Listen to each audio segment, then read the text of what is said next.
Sony has been releasing new flagship phones every 6 months, faster than any other company in the industry, but somehow it has fallen a bit out of the big picture.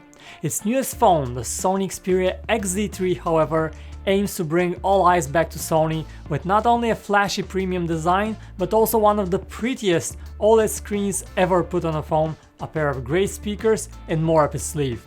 Hello internet, my name is Vic with PhoneArena and I have used the Xperia XZ3 as my daily driver for a couple of weeks now, so let's dive in the review. The XZ3 features an elegant, tall and narrow body with curves in all the right places to make it a beauty to look at, and a comfortable phone to hold in your hand. Like most glass phones, it's an absolute fingerprint magnet, but you already expect that, don't you? It's also extremely slippery, it easily slips off all sorts of surfaces, so be careful where you leave it. The XZ3 also definitely feels on the heavy side, it weighs 6.8 ounces. It is clearly a tall and narrow phone, so it doesn't feel too big and you could comfortably hold it in one hand. On the back of the phone there is a single camera at the top part and a fingerprint scanner right about in the middle. This is a very weird place for a fingerprint scanner. You have to reach all the way down with your index finger and almost fold it in half. You kind of get used to it after a while, but not really, and you often touch the camera lens rather than the finger scanner. Come on Sony, fix this please. Speaking of the fingerprint scanner, let us mention one more thing. There is no support for fingerprint gestures. On other phones you can just swipe down on the fingerprint scanner to see your notification shade, so you don't have to wonder how to reach all the way up with your thumb, but unfortunately Sony didn't bother adding such a useful little feature. You also have a USB-C port on the bottom, but don't go looking for 3.5mm headphone jack. Sony has done what many others have and killed the good old jack in favor of USB-C and wireless audio. You also get a USB-C to 3.5mm dongle in the box, so you can use that with your wired headphones. One more thing, the XZ3 is also IP68 water protected, which means it can survive short drops in water, so you don't need to fear taking the phone with you by the pool. In the past few years, Sony abstained from using OLED screens in its phones and stuck with the older LCD technology. We don't know whether it was developing and perfecting this new OLED screen for the XZ3 all those years, but it sure feels this way, because this new screen really looks gorgeous. With brilliant, rich and lively colors, excellent contrast and a very good brightness, it is a joy to look at. The screen also supports HDR for the latest movies.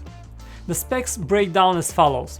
It's a 6-inch OLED screen with a super sharp Quad HD Plus resolution and a 2:1 aspect ratio.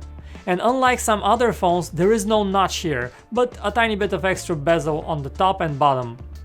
This being an OLED screen, you now also have an always-on screen mode, so you can see the time and what notifications you have right on the lock screen with a single glance. You can also see our detailed benchmark test of the XZ3 display right here. In terms of software, the XZ3 is one of the first phones to come with the newest Android 9 Pie on board. While the interface follows the stock look in many ways, there are also some key interventions that Sony has made, some good and some not so. First though, let's say that one of the big highlights of Android 9 Pie, the new navigation gesture interface, is completely missing on the XZ3, and Sony has confirmed that it has no plans to bring it at the moment. So you're left only with the old 3-button navigation, which works but doesn't feel very exciting, and quite honestly feels a bit behind the times. Then you have the things that Sony adds on top of Android, like the Side Sense feature. The idea is that you double tap on the side of the phone, and a little menu with shortcuts pops up. We couldn't get the gesture right from the first time, but the trick is to double tap closer towards the curved edge of the screen and not the actual side of the phone to trigger Side Sense. While this works, we also found that Side Sense would just turn on randomly when you don't expect it. Watching a YouTube video, Side Sense pops up. You can go into settings and try to fine-tune it, but you might as well turn it off completely. Okay, while there are some gimmicks, the interface generally feels fast and smooth, and the clock lock screen widget with the moving seconds hand is definitely very cool, so you will not have any big issues with this phone in your daily use. The speed in the XZ3 comes thanks to the Snapdragon 845 chip that runs the show here. On the XZ3, it's paired with 4 gigs of RAM. You can see how it scores in the benchmarks right here. It's indeed a fast phone. You also have 64 GB of onboard storage with support for microSD cards to expand the memory. Despite double, triple and more cameras on phones these days, Sony sticks with just one main camera on the XZ3, a 19 megapixel shooter with one of the largest camera sensors in the industry. Up front you get a 13 megapixel shooter for your selfies. You also get a dedicated two-way camera shutter button that you can long press to quickly start the camera app or use in the camera app to focus and take pictures. You have one more way to quickly start the camera app by just taking the phone out of your pocket and holding it horizontally. A little window appears and you can tap it to shoot a picture. The app itself has changed and now has cleaner looks with a single mode button from where you access different shooting modes. So how do images turn out? Not bad at all. The XZ3 captures nice looking colors during both the day and the night, and photos look very good on the OLED screen of the phone. Unfortunately for Sony, the XZ3 launch coincides with the launch of the next generation of iPhones, and the newest Android phones are right around the corner. This is bad news because we have already seen that these other phones raise the bar for photography. And while the XZ3 holds its own against earlier phones more or less well, it doesn't have the dynamic range of the iPhone XS series, the Note 9 or even the Pixel 2, and photos from it, while good, are just a bit less impressive. The weird thing is that Sony seems completely oblivious to the trend of portrait mode on phones where you can blur the background of an image. You do have a bokeh shooting mode, but what this option does is take two pictures with a big gap between them, and the results are nowhere near what you get from portrait shots on other phones. On the video side, you have support for up to 4K quality and one cool extra: HDR video recording.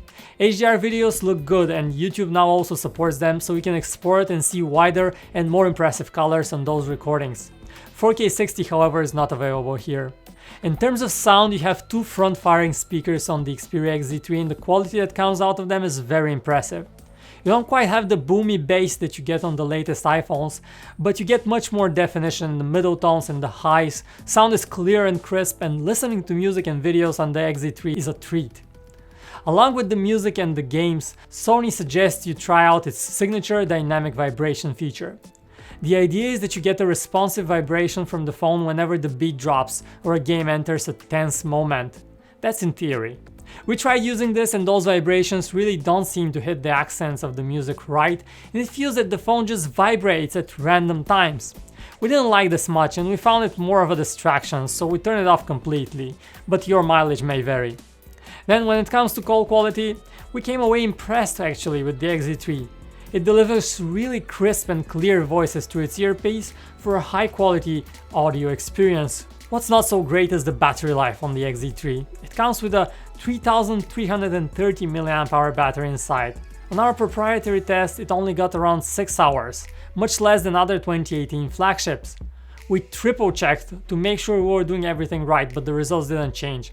In real life, you do kind of get through a day with it, but not if you push it too hard. Finally, the XZ3 also supports wireless charging with the Qi standard. Finally, let's talk price. The Sony XZ3 is a premium phone with a premium price tag to go with it. It costs $900 on Amazon USA in a bundle with the Xperia Ear Duo headphones and the wireless charger. It's not available via the carriers and you cannot find it at Best Buy, so that makes it a bit of a limited edition in the US. Summing it all up, the Xperia XZ3 is the most beautiful Sony phone today, and it has an outstanding OLED screen. The dual speakers also sound amazing, calls sound clear, and overall the XZ3 is a joy for all the senses. If that's what matters to you, get this phone. The devil, however, is in the details, and those details are the rather mediocre battery life, a few letdowns in the spec sheet, a few missing features, and a few gimmicks that all add up. This is a phone that impresses the senses, yet lets you down a bit when it comes to pure functionality and features. And for $900, we expect a bit more than that.